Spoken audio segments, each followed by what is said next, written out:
Nós vamos então dar início à segunda sessão do nosso estudo e da nossa reflexão acerca do livro de Atos e de acordo com o que está atrás de mim, portanto o convite nesta manhã, uma vez mais, fazermos uma viagem de 60 minutos, portanto, e tentarmos aqui entender e que Deus também possa falar connosco, assim como inspirou Lucas a escrever este livro de Atos, também nos possa inspirar a entender e a perceber a razão deste livro que se encontra nas Sagradas Escrituras. Vamos dar um pouco o seguimento daquilo que falámos no domingo passado e apenas para podermos entrar então nesta segunda parte da introdução, eu julgo que é importante recordarmos aqui um pouco o que falámos, portanto, no domingo passado. O autor deste livro, como os irmãos recordam, portanto, é Lucas, o evangelista, Lucas que era gentil, e também destacámos a importância de Lucas enquanto gentil, porque, como vimos, era uma barreira, portanto, à propagação do Evangelho, porque o povo de Deus, portanto, os judeus, entendiam de que, efetivamente, portanto, todas as promessas e tudo aquilo que Jesus ensinava dirigia-se principalmente e exclusivamente a este povo, e quando o Senhor Jesus dizia por todo o mundo, portanto, entendiam, portanto, que e teriam esta interpretação, e nós podemos ver isso muito bem no livro de Lucas. Já lá iremos, portanto, ao longo das nossas 6 sessões, e a importância, vai-nos ser revelado ao longo deste livro de Atos, a importância de Deus ter escolhido Lucas para também escrever este tratado. Nós vimos que Lucas também escreveu dos Evangelhos, o Evangelho segundo São Lucas, e existem também alguns estudiosos da palavra do Senhor, que inclusivamente habitualmente afirmam de que podemos olhar para os livros que Lucas escreveu numa perspectiva como se fosse um único livro, portanto, dividido em dois grandes volumes. O volume Evangelho segundo São Lucas e o volume do livro dos Atos. E isto porquê? Porque se os irmãos, e fizeste também essa recomendação no domingo passado, que é muito importante nós, na leitura do livro de Atos, termos a oportunidade de também ler o Evangelho segundo São Lucas, porque é visto e fica a percepção e fica, portanto, a sensação de que Lucas, existe a continuidade entre o livro de Lucas e o livro de Atos, e em algumas passagens e em algumas narrativas do livro de Lucas, elas também se vão repetir, portanto, no livro de Atos. Vimos, inclusivamente, que a forma, e se os irmãos, só para recapitular, se os irmãos abrirem o Evangelho segundo São Lucas, no último capítulo e nos últimos versículos do capítulo 24, o Evangelho segundo São Lucas termina com uma ligeira passagem pelo evento, portanto, e pela narrativa da ascensão de Jesus, e nós vemos no primeiro capítulo do livro de Atos de que Lucas continua e aborda uma vez mais, portanto, de Jesus Cristo.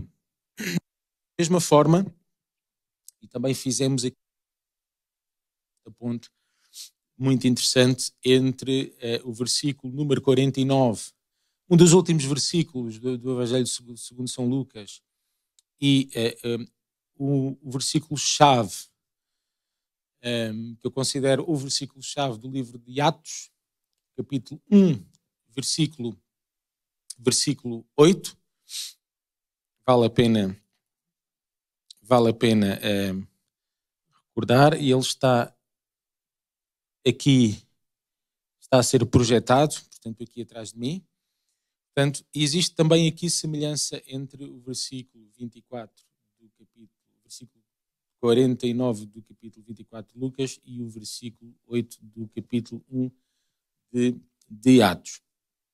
Recordemos o versículo 49 do capítulo 24 de Lucas, o que nele está escrito: e eis que sobre vós envio promessa de meu Pai, ficai, porém, na cidade de Jerusalém, até que do alto sejais revestidos de poder.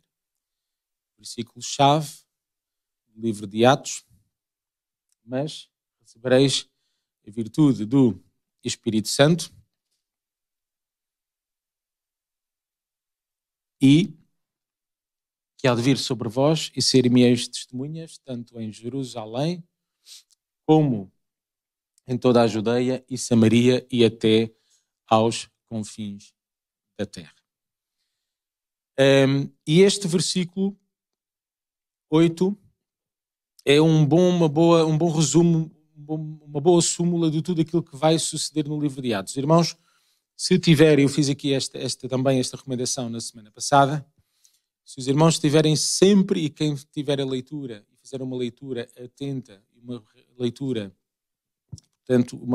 de reflexão neste livro de Atos, nós conseguimos entender que todo o livro de Atos ele vai detalhar e vai explicar por etapas e por fases o cumprimento deste versículo 8. Porque tudo se inicia em Jerusalém e tudo se inicia após o cumprimento de uma promessa. E essa promessa é de que os servos do Senhor, a igreja do Senhor, teria que ficar em Jerusalém até receber a promessa. Era a ordem. O pontapé, como habitualmente e na gíria se diz, o pontapé de saída ou o início, portanto, da expansão da igreja. E fica claro, meus amados irmãos, que neste livro de Atos nós entendemos de uma forma muito clara, através de uma narrativa muito descritiva por parte de Lucas, e nós vimos inclusivamente também esse aspecto a semana passada, de que quem habitualmente estuda os Evangelhos e quer perceber a vida e a biografia de Jesus e o que é que Jesus fez na Terra, portanto, os Evangelhos tratam de toda essa narrativa. Mas muitas vezes quem estuda, quem prega, quem prepara mensagens, quem prepara também classes de escola dominical, muitas vezes, em algumas passagens, em algumas narrativas, em alguns milagres, em algumas passagens de Jesus, muitas vezes queremos perceber e entender e entrar mais em algum detalhe, vamos ao Evangelho segundo São Lucas, porque existem muitas narrativas que elas estão repetidas em Mateus, em Marcos, em Lucas e também em João. E isto derivado também, como vimos, derivado ao facto de Lucas era médico, portanto de profissão, gentil, mas médico, e como tal, portanto ele tinha, e nós podemos entender isso também pelos seus escritos, ele tinha uma particularidade que era, portanto, a sua satisfação e o seu gosto, como por vezes se diz, nós podemos ver o gosto pelo estudo, pela análise, pela forma como escreve, bastando ler um livro. E nós muitas vezes, lendo um livro, podemos entender, portanto, a característica, a forma como analisa, a forma como pesquisa, a forma como também expressa as suas, portanto, ideias, portanto, do respectivo autor. E aqui nós, pela leitura de Lucas, por exemplo, o Evangelho segundo São Lucas, isto fica perfeitamente, portanto, claro. Por vezes há detalhes de algumas narrativas do Evangelho segundo São Mateus, ou Marcos, ou João, que se as lermos e caso elas estejam repetidas, portanto, o Evangelho segundo São Lucas, existe sempre mais um pormenor. Ficamos a entender mais um aspecto que está descrito em Lucas e que não está descrito, portanto, nos outros Evangelhos. E o livro, como vimos também, foi o livro que terá sido escrito sensivelmente na década de 60, depois de escrito. O primeiro versículo é um versículo muito interessante também, porque se nós o lermos, ele está projetado atrás de mim, no primeiro capítulo, primeiro versículo do livro de Atos, que é o livro que é dirigido a Teófilo, assim como o Evangelho segundo São Lucas também. E aqui fica claro, meus amados irmãos, como é que Lucas inicia este livro de Atos. Ele dirige-se, no primeiro versículo diz: fiz o primeiro tratado ao Teófilo acerca de tudo o que Jesus começou não só a fazer, mas a ensinar. Portanto, existe aqui uma continuidade da obra de Jesus. Mas, até a ascensão, nós podemos ver desde o seu nascimento, portanto, a obra que Jesus fez enquanto homem presente nesta terra, portanto, presente no sentido, portanto, do ponto de vista humano. Após a sua ascensão, nós podemos ver claramente a continuidade de tudo aquilo que Jesus fez, porque Jesus ele continua a fazer e Jesus ele continua a fazer hoje, mas através da sua igreja. Portanto, não existe aqui uma interrupção naquilo que Jesus ele fez, faz e continua a fazer. E Lucas ele relata, e é muito interessante a forma como ele começa este livro, logo no primeiro versículo, em que ele se dirige a Teófilo e diz: fiz o primeiro tratado. Até a forma como ele aborda, portanto, o tema daquilo que ele fez. Fiz o primeiro tratado. Acerca de tudo aquilo que Jesus começou a fazer, mas também, não só a fazer, mas também a ensinar.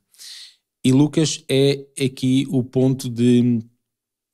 Atos é o livro que faz a viragem e que dá o pano de fundo, como vimos também semana passada, para tudo aquilo que efetivamente se vai passar, e nomeadamente nas cartas, todas as cartas de Paulo.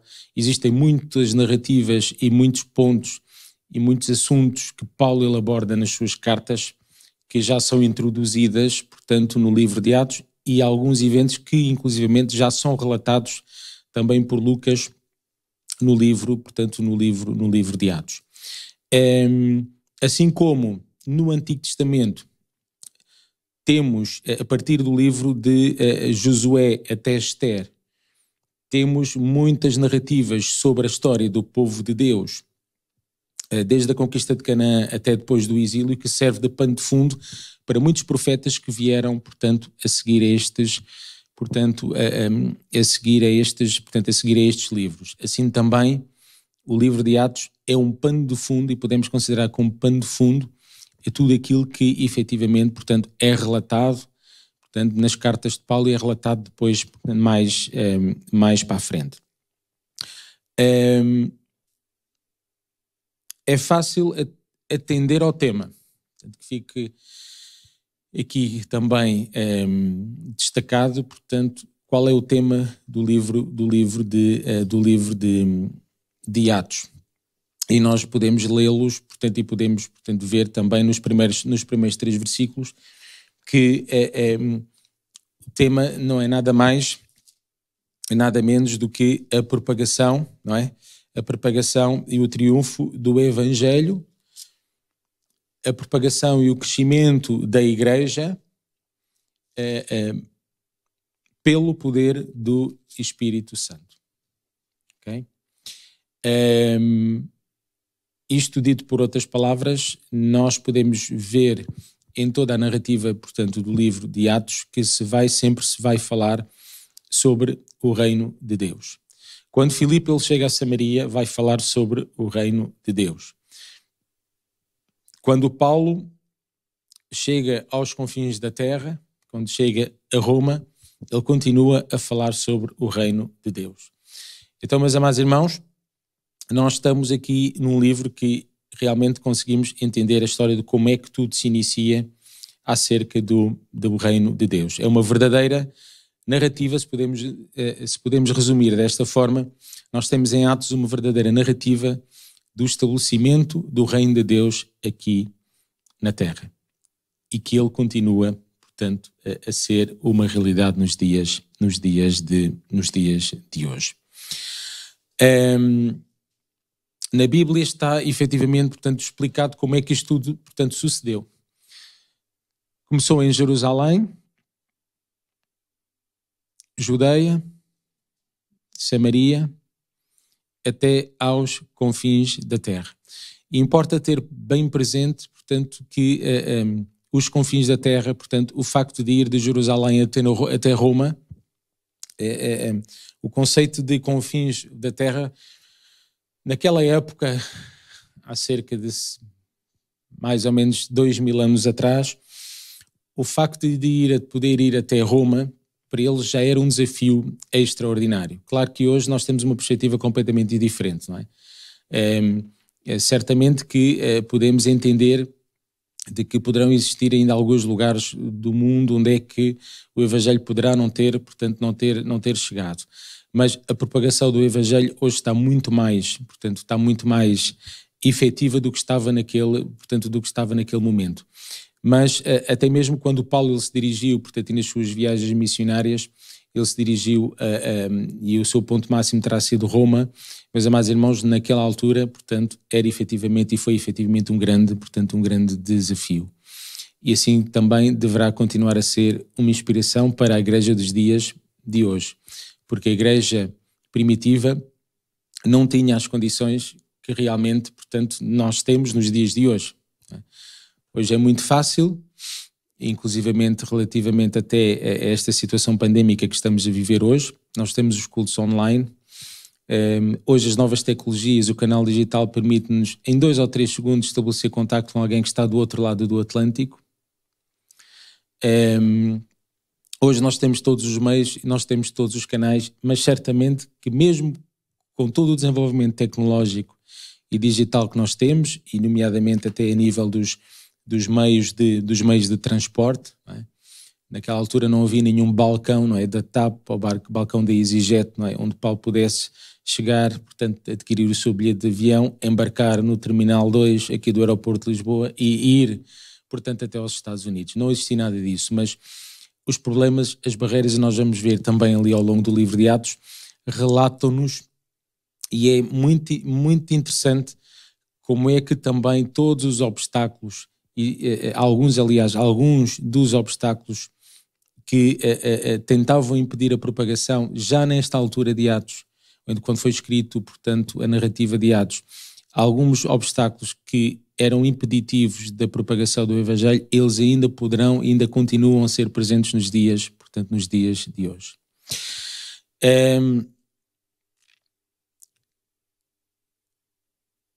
Destacar aqui, também está presente no versículo número 8 do capítulo 1, de que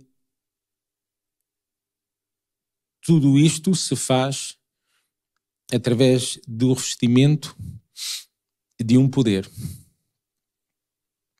E este poder é fundamental. Este poder é o poder do Espírito Santo. Daí, meus amados irmãos, não é coincidência, daí não é um ritual, daí não é alguma coisa que seja um procedimento administrativo. Quando Jesus ele se dirige, portanto, aos seus servos, e ele diz, e é relatado 2 vezes, portanto, em Lucas, no final dos versículos, nos últimos versículos do Evangelho segundo São Lucas, e no versículo 8 do capítulo 1 de Atos, quando Jesus ele se dirige ao seu povo e ele diz aos seus servos: ficai em Jerusalém até que do alto sejais revestidos do poder, era porque Jesus entendia de que o Espírito Santo, o poder do Espírito Santo, o revestimento do Espírito Santo é, sem dúvida, o que faz a diferença do crescimento e o que faz a diferença, portanto, da expansão, portanto, da igreja naquela altura, naqueles tempos e nos dias de hoje.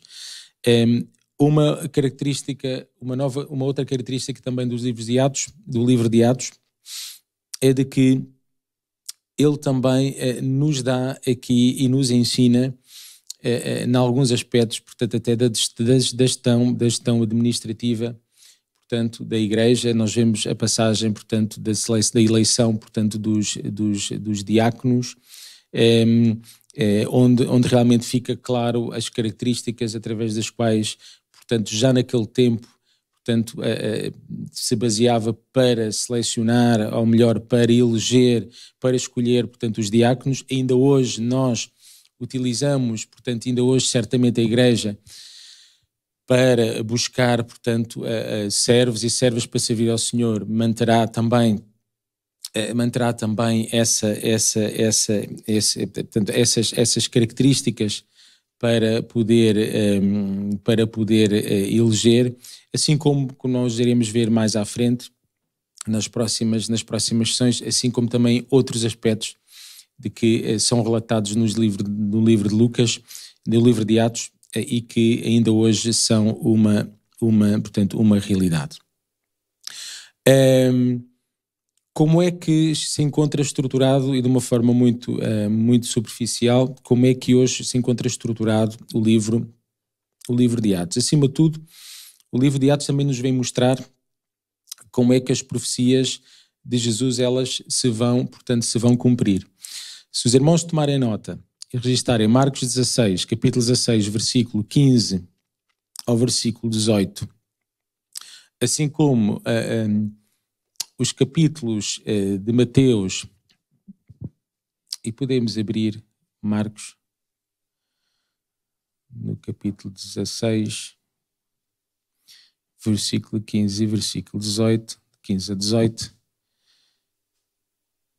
que diz: para meus amados irmãos, palavras de Jesus,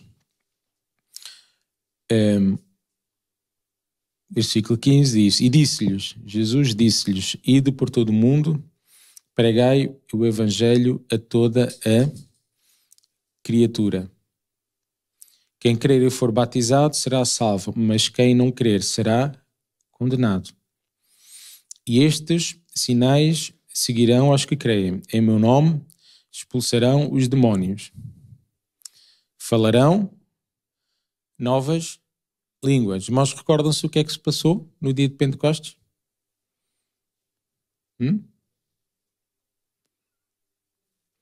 Foram cheios e falaram também em línguas estranhas.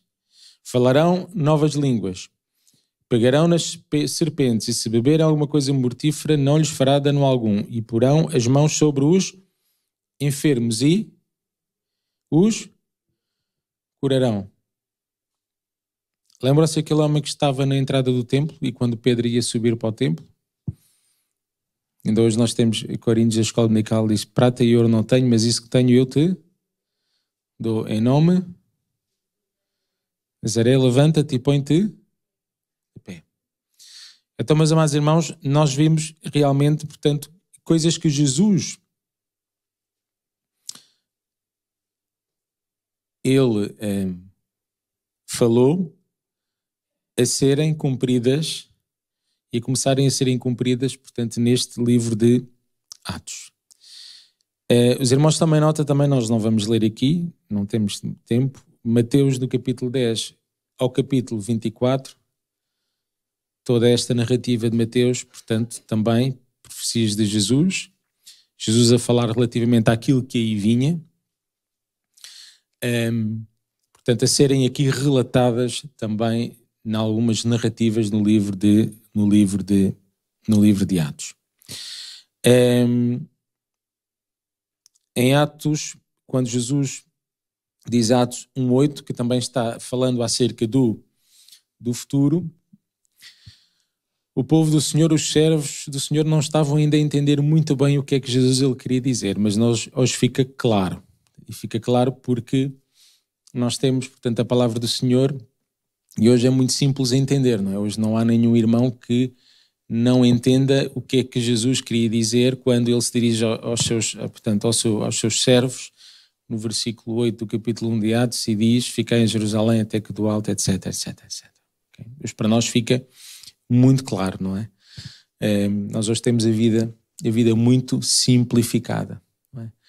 Porque hoje temos a palavra do Senhor, graças a Deus. Nós hoje temos uma coleção dos livros, não é? Portanto, temos o cânon sagrado, as Sagradas Escrituras, temos apenas num volume, portanto, na Bíblia Sagrada, temos tudo aquilo que são os livros escritos pela mão do homem, certamente, mas inspirados pelo Espírito Santo. Nós hoje temos o Espírito Santo no nosso meio e, meus amados irmãos, nós hoje temos todas as condições, não é?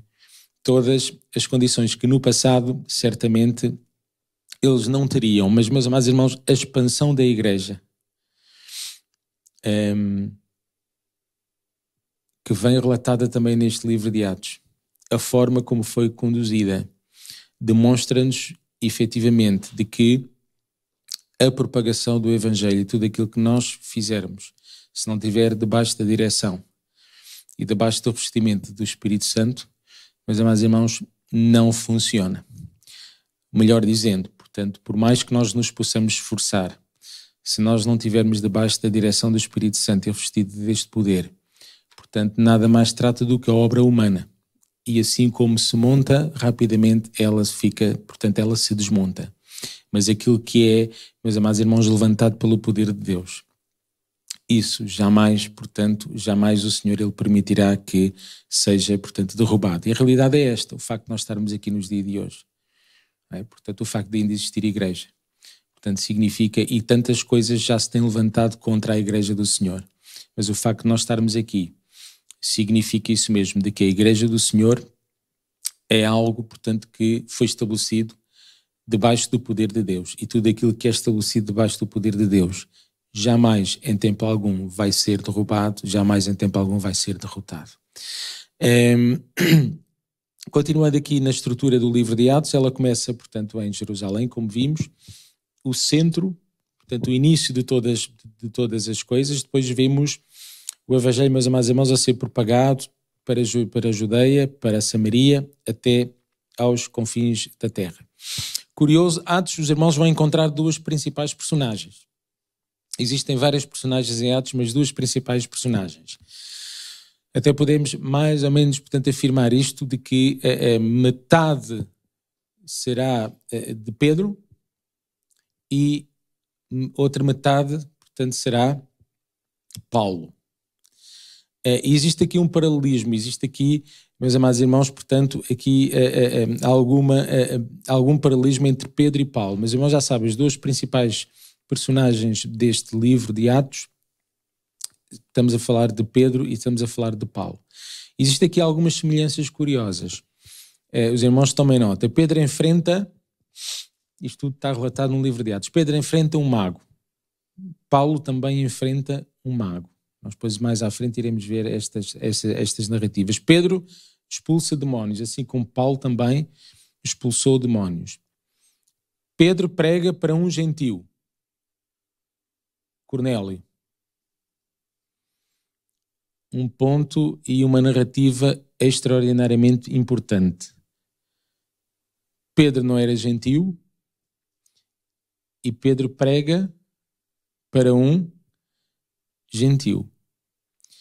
Paulo também prega para os gentios. Mas Paulo não era gentio. E isto naquela época, meus amados irmãos, tinha muita importância. Para nós hoje não tem significado nenhum. Nós hoje fazemos cultos, fazemos escola dominical para todas as raças, para todas as etnias, para todas. Não temos esta. E muitas vezes passa-nos assim ao lado. Um gentio, o que é um gentio? Um gentio é o povo. Não reconheço que nos dias de hoje isto seja importante, mas naquela época era importante um judeu pregar para um gentio, porque eles entendiam que eles eram o povo eleito. Como povo eleito, portanto, era aquele.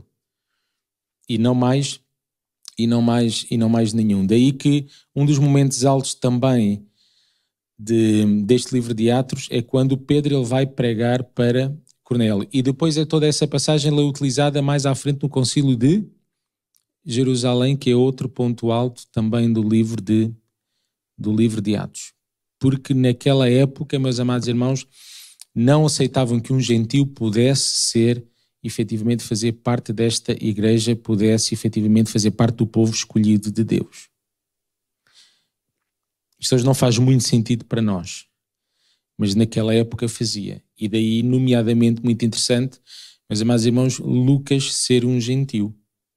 E o livro que serve de pano de fundo para tudo aquilo que acontece, para todas as cartas, por exemplo, que Paulo ele vai dirigir às igrejas, ter como pano de fundo o livro de Atos, que é um livro que eu considero um livro estratégico no Novo Testamento, porque vai dar aqui efetivamente o enquadramento e vai dar o pano de fundo para todo o crescimento da igreja.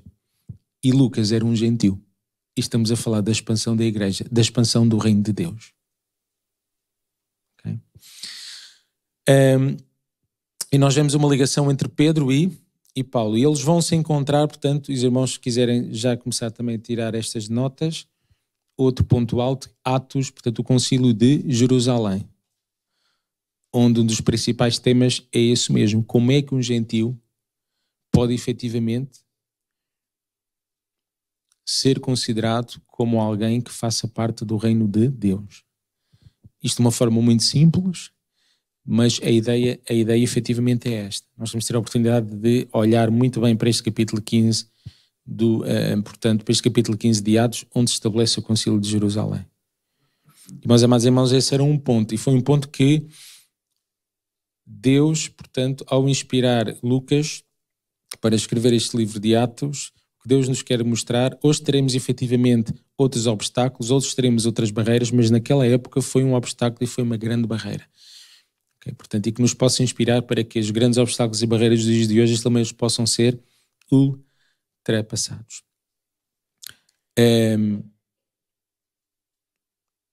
Intencionalidade neste paralelismo entre Pedro e Paulo. Pedro representa especialmente a igreja em Jerusalém no começo, e Paulo pode representar também, portanto, a continuidade da implementação da igreja do Senhor e do reino de Deus fora, portanto, de Jerusalém, até aos confins da terra. Pedro tem uma particularidade e tem um papel muito importante no estabelecimento da igreja em Jerusalém, e Paulo leva, portanto, até aos confins da terra. Mas existe algo efetivamente extraordinário, que é Pedro e Paulo, não sendo gentios, como é que nós os podemos ver a pregar para os gentios? E Paulo e Pedro, aquilo que efetivamente, e os irmãos, nós iremos ler essa passagem, mas é muito curioso o exemplo da narrativa de Cornélio, como é que Deus fala com Pedro. E quando Pedro tem, portanto, aquele sonho, não é, daquele lençol onde estavam representados muitos animais, e onde neste sonho é dada esta indicação mesmo, esta orientação a Pedro, esta ordem a Pedro: escolhe um animal, mata e come. E ele diz: como? Nunca em tempo algum, nunca na vida, porque eles são impuros. É? Portanto, a importância deste sonho, a importância de Pedro, portanto, ao falar, portanto, depois ao pregar para Cornélio, e todo esse episódio. Daí, meus amados irmãos, nada na palavra do Senhor é coincidência. Porque se este ponto não fosse ultrapassado, nós hoje não estaríamos aqui. Nós hoje não estaríamos aqui. Porque nós somos gentios.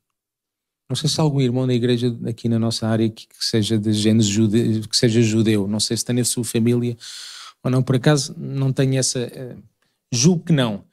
Mas, meus amados irmãos, e ensinamos isto às nossas crianças, se não tivesse efetivamente este obstáculo, se não tivesse sido derrubado pela inspiração, pelo poder do Espírito Santo, nós hoje não estaríamos aqui. Que fique claro. Porque nós somos gentios. E quando Jesus ele estava a dizer: e serem-me testemunhas para levar o Evangelho até aos confins da terra, Jesus nunca limitou. Aliás, uma das razões pelas quais o seu povo não aceitou, portanto, era realmente aquilo que Jesus ele fazia tanto aos judeus como aos gentios. E como as diferenças raciais e as diferenças entre os povos, Jesus sempre ensinou completamente o contrário. Ao ponto, inclusive, de ser criticado, ao ponto de ser efetivamente, portanto, enxovalhado, porque para Jesus, independentemente do povo, da raça, da língua, da cor da pele, todos nós, Jesus morreu por todos nós, e todos nós temos condições de fazer parte do reino de Deus. Claro que isto hoje para nós não faz muito sentido, como eu dizia há pouco, mas, meus amados irmãos, se não acontecesse isso, nós não estaríamos aqui no dia de hoje. Mas, meus amados irmãos, porque a igreja não é nossa. Somos nós que estabelecemos, somos nós que somos usados pelo Senhor. Portanto, mas a igreja não é nossa, a igreja é de Jesus. O reino de Deus não é nosso, o reino de Deus é de Jesus. Nós pertencemos à Assembleia de Deus de Alverca, mas acima de tudo isso, nós pertencemos ao reino de Deus e pertencemos a Jesus. E Jesus nunca iria permitir, assim como nos dias de hoje também não permite, de que, por questões de diferenças entre povos, culturas, nações, línguas, etc, etc, etc, Deus nunca vai permitir, portanto, de que esse seja um impedimento para o crescimento da sua igreja. Então, meus amados irmãos, portanto, toda essa estrutura, e Lucas tem, e na leitura do livro de Atos, Lucas, sendo gentil, tem uma particularidade realmente em destacar esse aspecto dos gentios. Uma curiosidade, meus amados irmãos, apenas para os irmãos tomarem nota e depois lá em casa façam essa comparação. Que é Lucas, quando escreve o Evangelho segundo São Lucas e vai buscar a genealogia de Jesus, ele vai buscá-la desde Adão. Curioso que Mateus, ele vai buscá-la só desde Abraão. Nós sabíamos, portanto, Abraão, o peso que Abraão tem. Não é? Mas Mateus, ele estava preocupado em mostrar Jesus como o Messias para o povo. Não é? As últimas palavras, efetivamente, de Jesus, portanto, as últimas perguntas que os discípulos fizeram Jesus, nós podemos ver isso mesmo em Atos, no capítulo 1.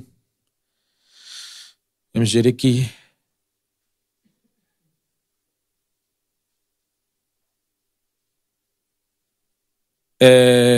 Versículo 6. Versículo 6. Capítulo 1. Aqueles, pois, que se haviam reunido, perguntaram-lhe, dizendo, Senhor, restaurarás tu neste templo o reino de Israel? A perspectiva deles, deste reino de Deus, era o reino de Israel. É? E quando Mateus ele vai buscar desde Abraão, portanto, preocupado em mostrar, entendo, em mostrar realmente Jesus como o Messias de que o povo. Da geração, toda a geração, desde Abraão. Curioso que Lucas vai buscar desde Adão. E nós temos uma perspectiva de Jesus, um Salvador universal de toda a humanidade. E não apenas um Salvador universal, um Salvador apenas, portanto, para toda a geração e toda a geração, portanto, desde Abraão. É apenas uma curiosidade, mas para os irmãos que gostam de refletir e que gostam de refletir sobre estas temáticas, não deixa de ser curioso. Portanto, de uma mesma genealogia de Jesus, uma perspectiva de Lucas e também uma perspectiva diferente, portanto, de Mateus. Nós podemos, em termos de estrutura, meus amados irmãos, portanto, temos então o capítulo 1 até ao capítulo 6, que tudo ainda está a girar em torno de Jerusalém. Os cristãos, eles estão em Jerusalém. O Pentecostes, o dia de Pentecostes, ele acontece em Jerusalém. Não há dúvidas pela qual a razão pela qual nós nos chamamos pentecostais, não é? Porque certamente, portanto, nós buscamos o batismo com o Espírito Santo, falamos novas línguas, não é? E pentecostal porque efetivamente também entendemos de que tudo aquilo que nós fazemos enquanto homens e mulheres de Deus ao serviço e toda a obra que nós façamos enquanto homens e mulheres de Deus terá sempre a orientação do Espírito Santo. Daí nós chamarmos pentecostais, não pentecostais, é pentecostais, ok? Derivado aqui do livro do dia de Pentecostes. Nós podemos ver as nações estão reunidas em Jerusalém para ouvir o sermão de Pedro. Portanto, um ponto alto também, portanto, é o sermão de Pedro, logo no capítulo 2, a partir do versículo... Aliás, a vista às vezes ela trai-me. A partir do versículo 14, se a vista não me falha, ok? Portanto, o discurso, o sermão de Pedro, e todos ainda estão em Jerusalém. Nós vemos também em Atos 6, portanto, a dificuldade em termos de relacionamento entre os helenistas e os judeus. Portanto, até o capítulo 6 tudo ainda está a decorrer em Jerusalém. Outro ponto, como eu referi há pouco, e são apenas algumas cábulas para os irmãos irem tomando nota e depois, quando fizerem novamente a leitura do livro de Atos, portanto, irem também destacando e fazendo estes pontos de ligação. Quando os diáconos são escolhidos no Ato 6 e Lucas conta esta narratória, é muito interessante, os irmãos tomem nota disto, porque temos a história do martírio de Estevão e existe pela primeira vez a introdução de Paulo, ainda Saulo. Os irmãos recordam-se quando depositam a capa de Estevão aos pés de quem? Ao Saulo ainda era Saulo.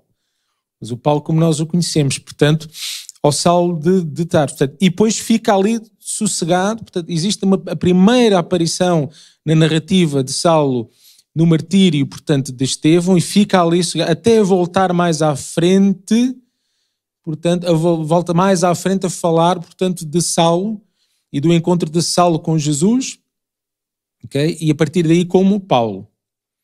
Okay? E em seguida, a partir daí, desse capítulo 6, concentra-se em Filipe.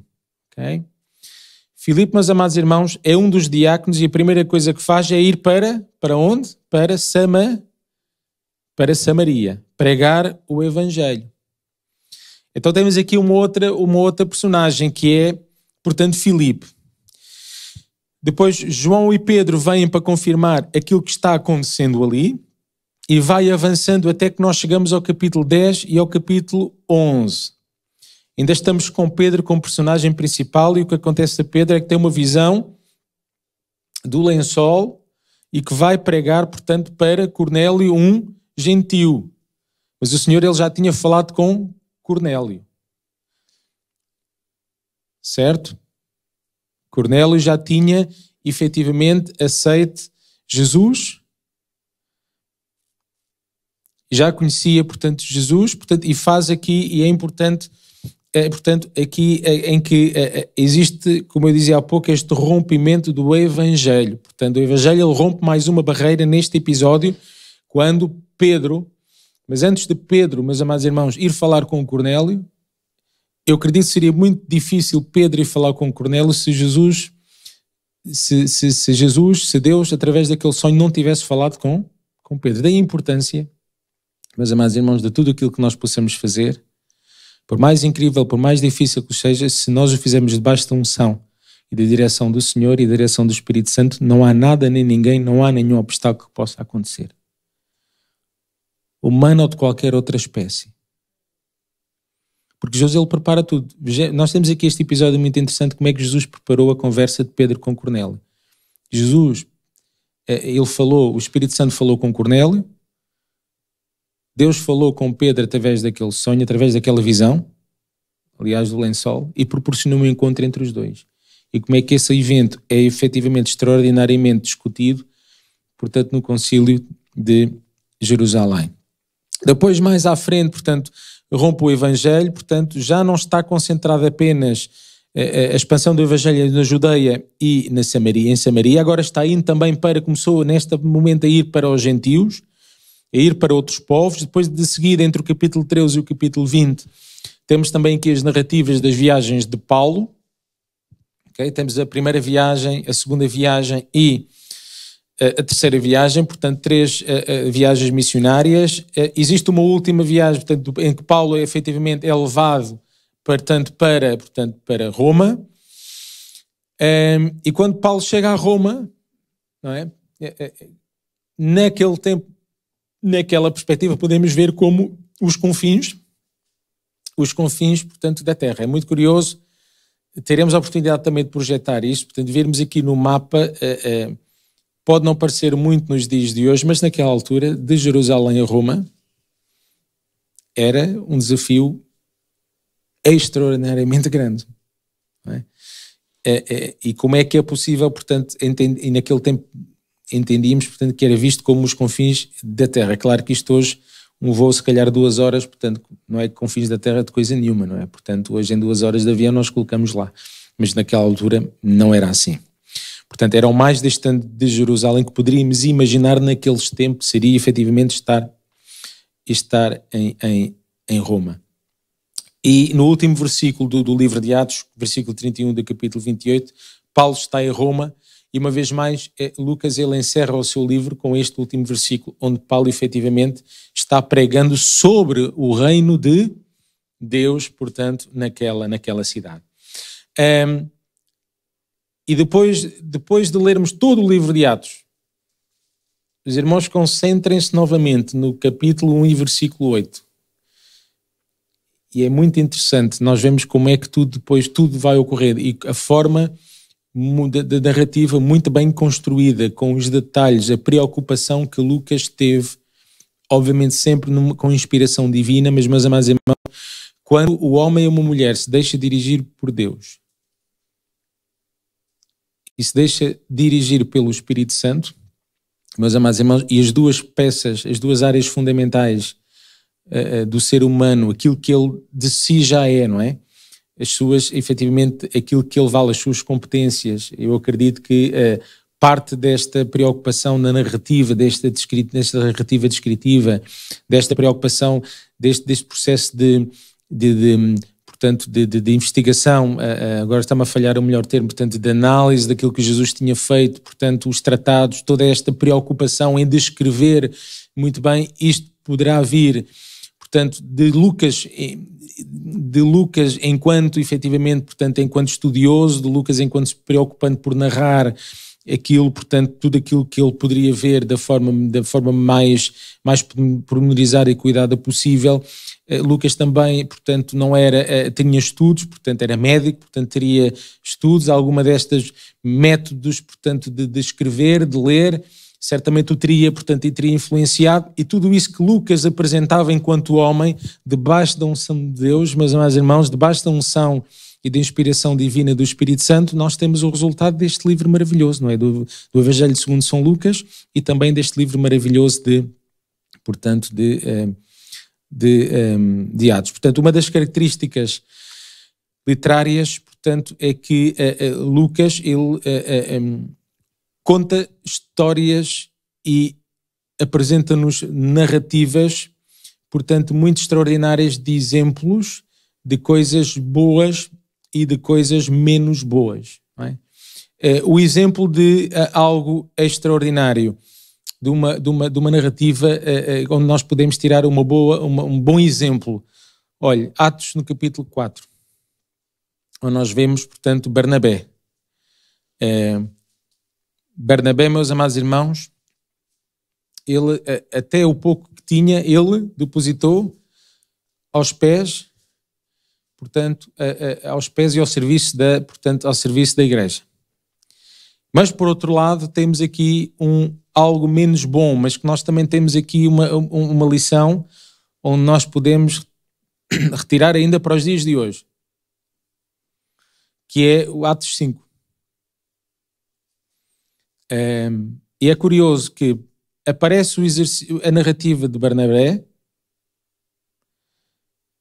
no capítulo 4 e precisamente no capítulo 5 aparece, portanto, meus amados irmãos, Ananias e Safira, que fazem precisamente o contrário de Barnabé. Nós não temos o relato, pode parecer coincidência, não é? Agora é a minha opinião apenas, pode parecer coincidência como é que isto está estruturado, mas, meus amados irmãos, nada em Deus é coincidência. Agora reparem, Barnabé, a história de Barnabé, depois Ananias e Safira não está lá no capítulo 17, 18, 20, no meio das viagens de Paulo, não é? Está efetivamente o exercício de um bom exemplo, Barnabé capítulo 4, e imediatamente a seguir Ananias e Safira. E é uma característica da narrativa do livro de Atos. não é? Através portanto, de narrar histórias, nós conseguimos ver aqui muitas vezes a diferença entre o que se deve fazer e o que não se deve fazer, não é? Mas proximidade na relação, para que nós, o leitor, quando pudesse ler, e é este o aspecto que eu gostava aqui de destacar, portanto, esta preocupação de Lucas, não é? Portanto, para que nós pudéssemos aqui, aliás, até no dia de hoje, isso tornasse, portanto, mais fácil. Primeiro conta a história de Barnabé, que era bondoso, vendeu as suas posses e deu à igreja tudo aquilo que tinha, e depois de seguida faz a narração da história de Ananias e Safira, que fazem completamente o contrário. Nós iremos ter a oportunidade de ver o que é que aconteceu, o que é que Ananias e Safira efetivamente eles fizeram. Temos também o Conselho de Jerusalém no capítulo 15, que é uma referência muito, muito importante. E porquê é que é uma referência muito importante, meus amados irmãos? Este é um ensinamento, ainda hoje é real, ainda hoje é um ensinamento que deve ser considerado na Igreja do Senhor. Porque Paulo e Barnabé, não há dúvida nenhuma que tanto Paulo como Barnabé tinham o Espírito Santo de Deus. Isso ninguém tem dúvidas, pelos relatos e pela narrativa de Paulo e de Barnabé. Mas eles não querem tomar uma decisão, portanto, porque esta questão era, portanto, pelo crescimento da igreja, meus amados irmãos, era necessário eleger novos responsáveis, não é? Anciãos e diáconos na igreja, porque com expansão, não é? Isto como qualquer organização, mas em particular na igreja, à medida que as igrejas iam abrindo, à medida que o evangelho se ia expandindo, era necessário, não é? Nós vemos isto nos relatos de Paulo, nas viagens de Paulo. Paulo abriu uma igreja e depois tinha que eleger quem fosse os responsável, não é? Portanto, da igreja, em termos de hierarquias, não é? Mas, meus amados irmãos, eles tinham o Espírito Santo, tanto Paulo como Barnabé, mas eles levaram à liderança da igreja, meus amados irmãos, portanto, isto nos ensina algo importante ainda para os dias, portanto, de hoje, que, por exemplo, por mais que nós possamos ter a nossa posição, por mais que nós possamos ter experiência, por mais que nós possamos ter liderança em qualquer área da igreja, há muito tempo, por mais que nós possamos uma pessoa consagrada, por mais que possamos ser uma pessoa batizada, com todas as credenciais, deixem-me usar esta expressão, temos que continuar a buscar a orientação da igreja. Faça-se tudo com ordem e faça-se tudo portanto, com princípio, não é? Como acontece quando Pedro ele dá o testemunho, portanto, de Cornélio, e depois Pedro ele vai usar esse testemunho de Cornélio, portanto, no concílio de Jerusalém.